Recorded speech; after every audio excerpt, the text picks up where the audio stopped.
within yourself to say, I know I can do it. I know I can finish it. I know I can do anything they throw at me. That's where it builds character. If you find out if you got it in yourself, if you can just block everything out and just focus on that brass ring, of getting through this 6 months of hell. First phase is really the phase that's going to separate the men from the boys. These guys come here, they really don't know what to expect, so we're going to push them. We're going to push them hard. We're going to see what they have. And the guys that want to be here, no matter what we do or say, they want to be a SEAL, they're going to be a SEAL. That's all there is to it. Physically, Buds is a real butt kicker. Just having the mental fortitude of not only trying to get through the PT sessions, but also getting through the lack of sleep, having instructors on your back, being hurt all the time.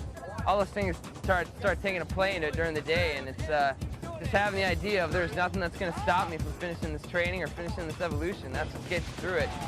I believe that Bud builds teamwork and character by weeding out the weak, bringing the strong together to survive the training. I don't think any one man can make it alone through Buds. You're going to stay in this position until you guys lock it out. Give up! I'll just stay here all day. I'd say the obstacle course is never below my expectations. It's some of the best training you can get. Because you got to think on your feet, you got to act, you got to move, you got to be fast, you got to be safe. You can really hurt yourself. Who y'all logs? Friction in first phase is pretty high. Just like I say, it's a really fast-paced phase, and these guys are constantly moving and grooving every second of every day, except for when they're eating. So the guys, when they hear about SEAL training, they're like, well, all you have to do is run, all you have to do is an O course, things like that. Not really that big a deal. But once you start putting everything together, and the days are endless, that's when guys decide that this really isn't for me. I don't want to be wet, I don't want to be cold. This pace right here is not for me, because that's what's going to happen when they leave here. They go to SEAL team. The pace is just like that. It never ends. Just about everything at Buds is a timed evolution or it's a race. It builds camaraderie with the guys. They take their boats and they'll race out through the surf zone. Sometimes the boats will flip over on them because the surf gets so big. It's quite an experience to be paddling a rubber boat and facing this 8-foot wall of water coming at you. It's just going to destroy you and send you tumbling around. And there was almost like a washing machine effect in the water. What we're looking for from a recruit, number one, he has to have the physical skills to complete the training. Two, he has to have the mental aptitude, because we're not just a bunch of knuckle draggers. You have to have some mental skills as well. 42-10. We don't look for any kind of personality. There's all sorts of different kind of personalities in the teams. But we're looking for a guy that's willing to sacrifice and can work well with others in a teamwork environment. I think the evolutions that cause the most problems are the water evolutions. Some of these kids are from Wyoming, different places where they haven't even seen the water, or at least the surf zone. They're not really too comfortable in the water. And you're doing drown proofing where your hands are tied behind your back, your feet are tied up.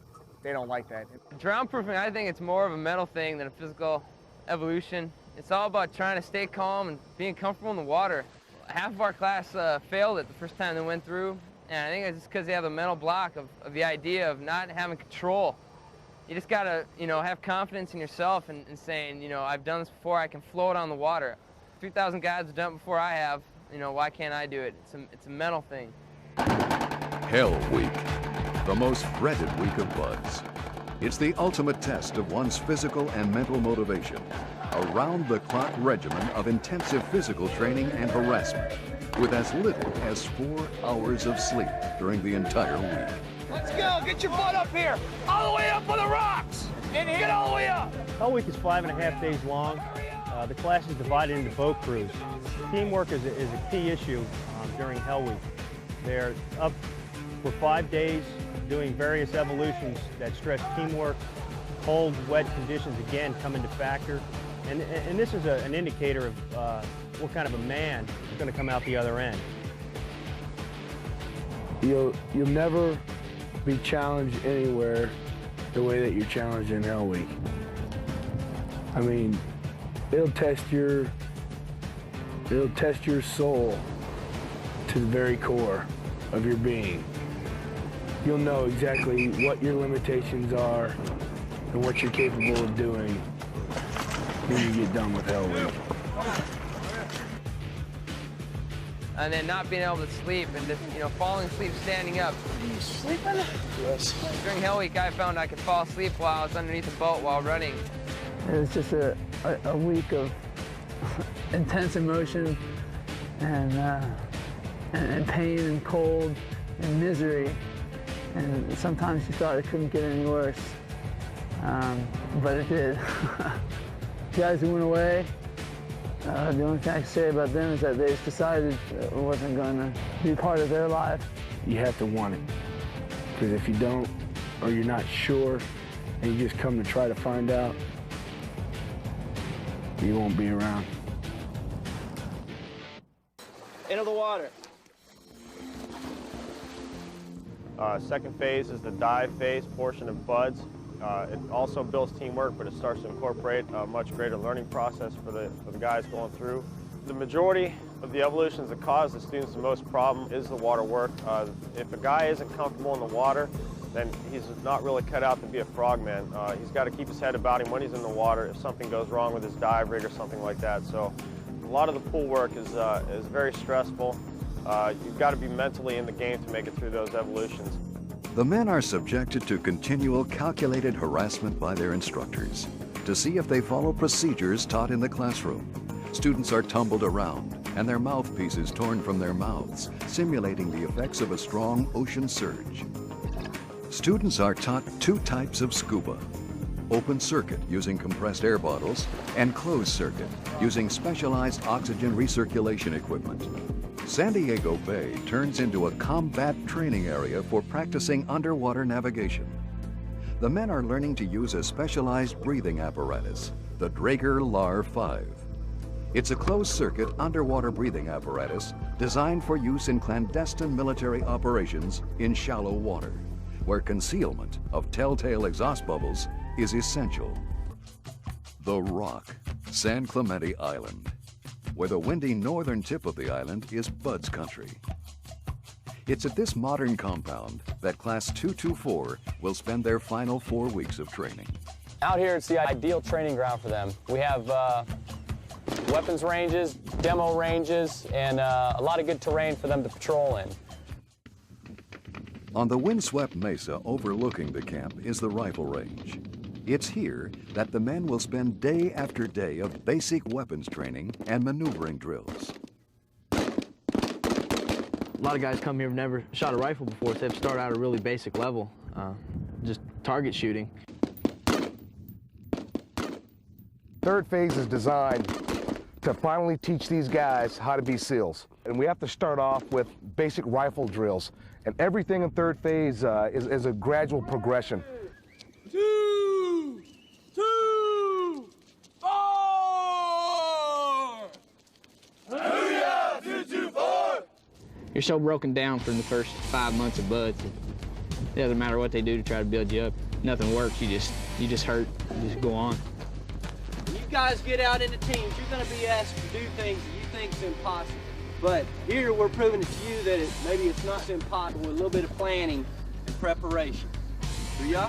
Yeah! I think by far the toughest part is the daily grind. I don't think any individual day or any individual evolution is that hard. You know, it might be a 14-mile run or a 5-mile swim, but in a couple hours it's over. It's just the day-to-day grind. And they say it gets easier after Hell Week. But I think the easiest part of BUD/S is Hell Week and prior. Because at post-Hell Week, a lot more is expected of you, and you just go day to day. You have so much they have to teach you.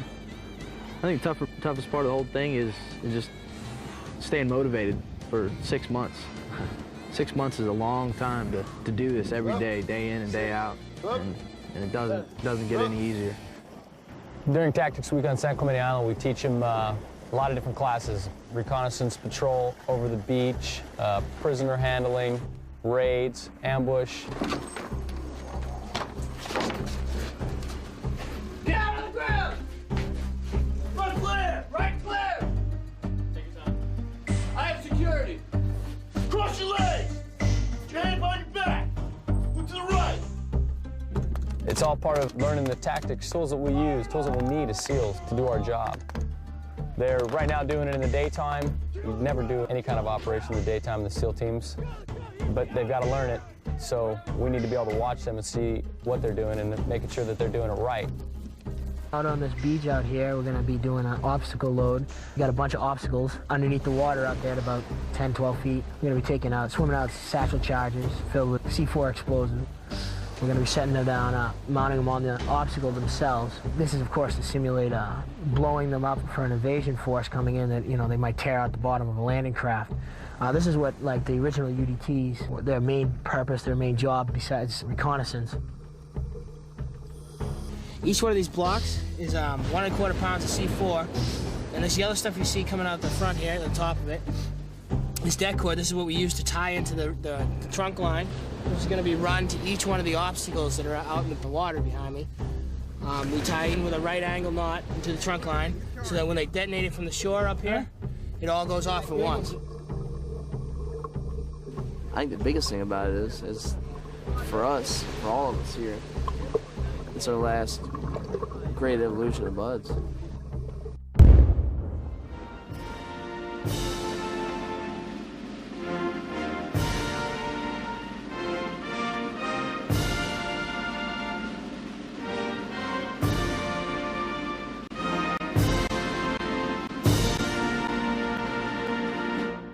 Very few ever get to where you are today.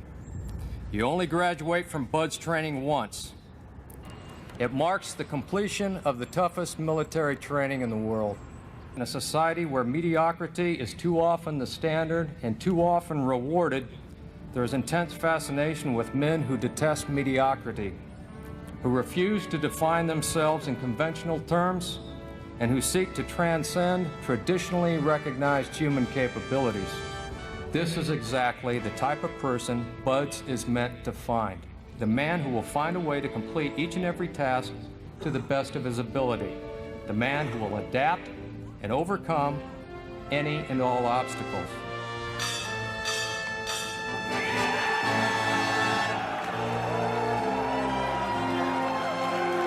I feel good.